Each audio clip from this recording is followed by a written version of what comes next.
Bota, telespectadores, eu estou aqui com dois moradores que estão brigando por causa de um cano que passa pela casa deles dois. E o primeiro morador alega dizer que o outro morador quebrou o cano por vingança dele ter dedurado ele pro galego. E agora eles estão disputando na justiça por causa de um cano.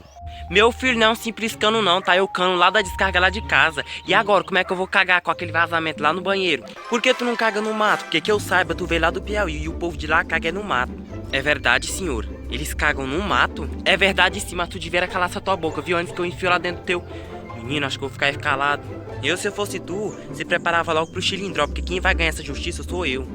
Por que tu não enfia essa tua mão dentro do teu cu e coça? Porque quem vai ganhar sou eu. Pois vamos ver? Calma, senhores, vocês deviam era viver em harmonia, não ficarem brigando por causa de um cano. Meu amigo, eu vou lutar até o fim por esse cano.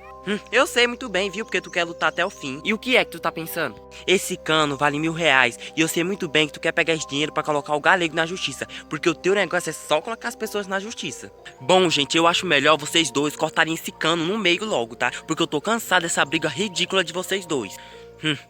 E bom, gente, essa foi a matéria do jornal, tá? Muito obrigado por assistir até aqui. E muitíssimo obrigado pela sua audiência.